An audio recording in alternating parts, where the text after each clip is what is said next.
We've journeyed together for 30 incredible episodes in this series. We've built powerful financial habits, we've found contentment, and again, we've anchored our confidence in Christ. But now you might be asking, Ralph, what do we do now that this series has ended? Well, I've got another series coming along, but you might be asking a deeper question. Is financial peace a destination you just reach? I talked about this a little bit yesterday. Or is it really a lifelong journey of growth and faithfulness? Well, I want you to stick with me today because we're going to embrace the path forward and actually handle some listener questions. Hey there, and welcome back to your daily Financially Confident Christian. I'm Ralph, and it's great to be with you again today as we close out this series that we've been working through, dealing with the stress of money worries. And this is the conclusion to that journey that we've been walking together. And as always, this show helps you answer that really brash and bold question. How can I become a financially confident Christian? And over the past 5 weeks, we covered so many vital topics. I can't even list them all along that path to financial peace and to confidence. And today I just wanted to take a few minutes and really recap those episodes. I want to answer some questions that you've sent in, and I really appreciate you sending those in. And I also want to end with a sneak peek of what's coming next. So I'm going to encourage you right now, grab a warm drink or whatever you want to do, get comfortable, and let's dive into this weekly recap. This week focused on sustaining progress. And we really talked about pivoting to that long-term financial peace. So at the beginning of the week, we talked about, I bought the house, and now what? I think it was a great episode. We talked about budgeting for ongoing costs. We talked about those property taxes, insurance, and maintenance. And we really talked about, well, what do I do now that I've got the keys? We talked about how to build a plan for maintaining and preserving that most valuable asset that now you're maybe on the hook for 30 years. Well, on Tuesday, we pivoted to how can spending rules give me more freedom? Yes, spending rules and give me freedom. You're probably like, Ralph, wait, if you missed it, I'm going to encourage you to go check it out. That was episode 175. And we really talked about creating personal boundaries for spending and how those personal rules and boundaries actually led to long-term financial freedom. Now, by the middle of the week, we had pivoted again to, can generosity reduce my stress? Yeah, I talked about the contradiction, if you will, of how so many people don't get it, but how faith-based giving is really a tool for peace and trust. We really got into the weeds there and talked about how that sense of scarcity can be challenged with being generous. Then we moved on to the next episode, which was how do I make financial habits stick? We talked about building routines and embracing imperfection. Hey, we got to embrace that imperfection because guess what? We are all imperfect. We talked about how to use accountability. And we finished the week with how do I keep financial peace? It was a really powerful episode because we talked about peace as being a journey rooted in God's provision and faithful stewardship.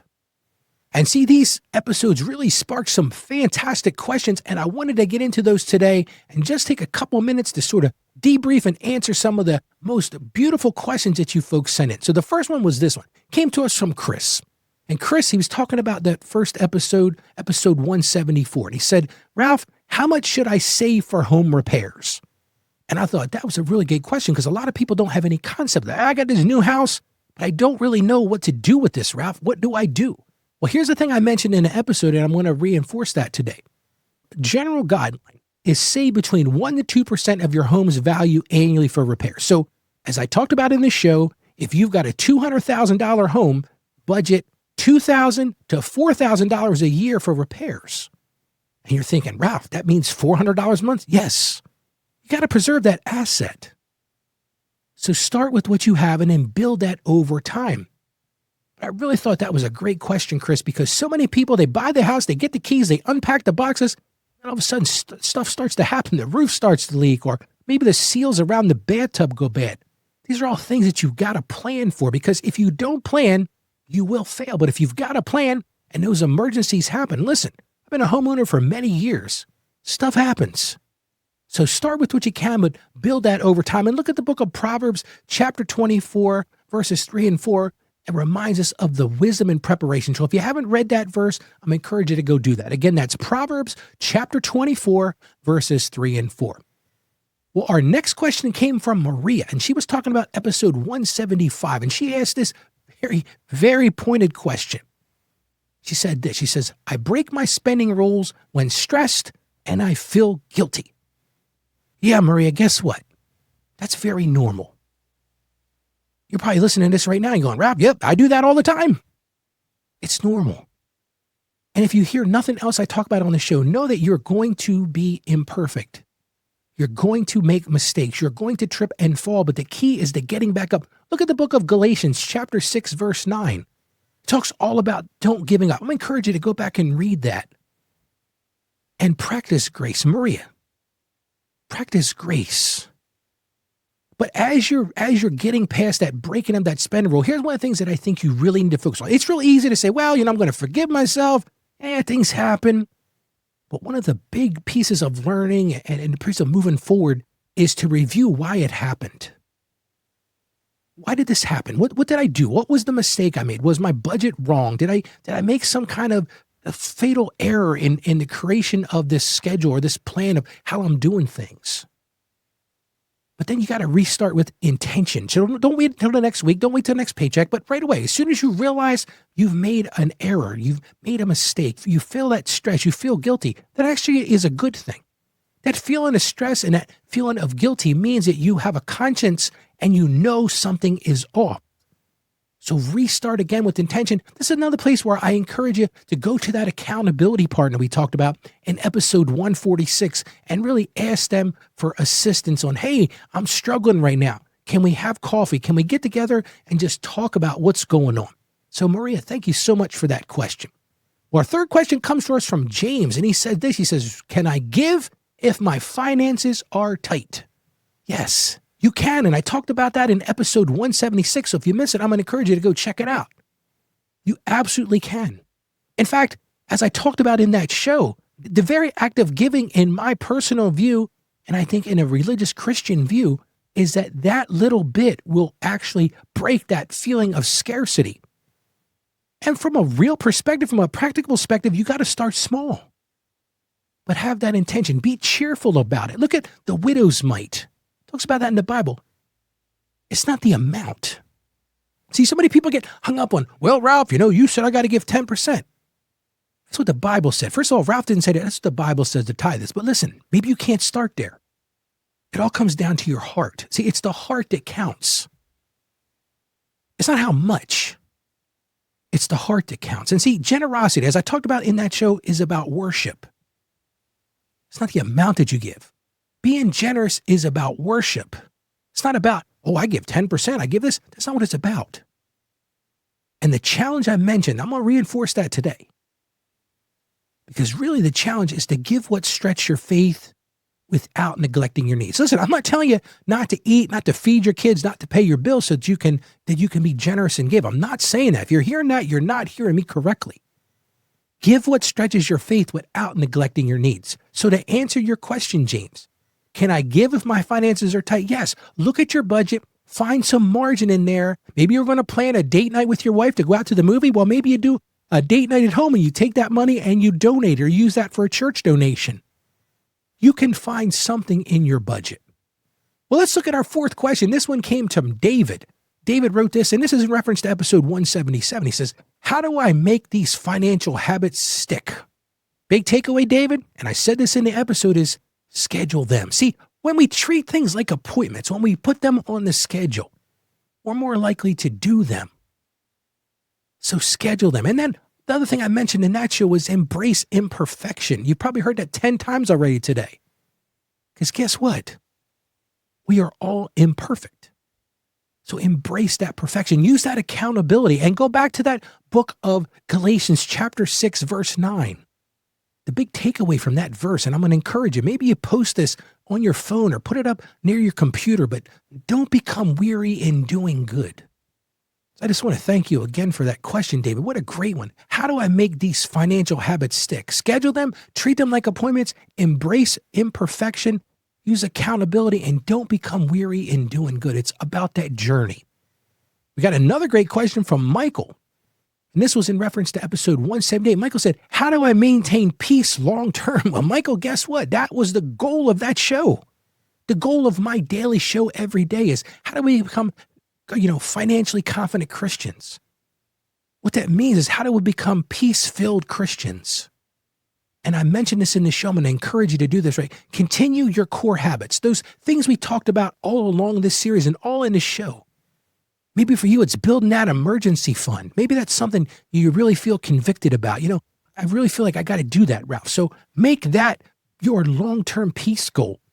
Because if you think about it, that emergency fund can be a savior in times when something happens. We talked about, the previous week about buying that house. We talked this past week, the beginning, about when things happen in your house. Well, if you've got that emergency fund to go to, it's going to take away that stress and it's really going to give you peace. Well, you know what?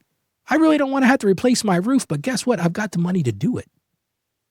And as always, stay prayerful. I end every show with a prayer because I know the power of prayer. I know the power of anchoring your peace in God and not in circumstances. And I just want to encourage you with this. Remember John chapter 14, verse 27. And go back and read that today in Philippians chapter 4, verse 7. Because what does it promise there? It promises peace from him transcends all. So thank you so much for your questions. If you've got questions for the show, you can go to financiallyconfidentchristian.com and just click there and send us the question. Well, let's pray together. Father God, we just thank you for guiding us over this past 30 episodes. We just thank you for your wisdom, Lord, and your grace and your faithfulness. Things that we really don't deserve. Lord, and I just ask you to bless every listener, including Chris and Maria and James, David, and Michael.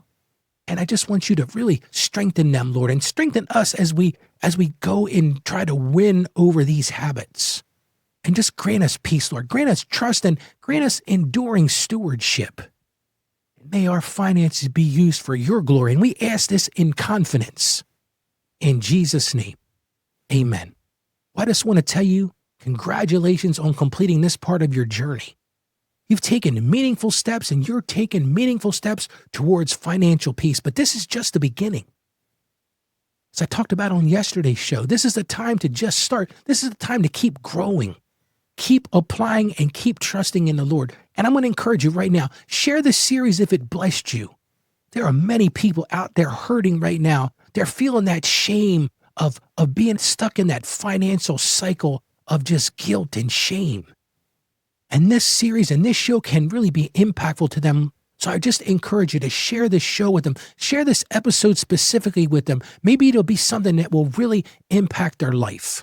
And you can find all of our episodes and resources at financiallyconfidentchristian.com. And I'm going to encourage you one more time to go and get my book. It's called Mastering Your Finances. It's free by going to financiallyconfidentchristian.com/master. You can get the book for free there. When I promised you I'd talk about what's next, we're going to start a new series tomorrow. And that series is going to be called this. It's going to be called Beyond the Budget. We're moving beyond the budget. We're going to find financial freedom through what I'll call intentional living. So beyond the budget, finding financial freedom through intentional living.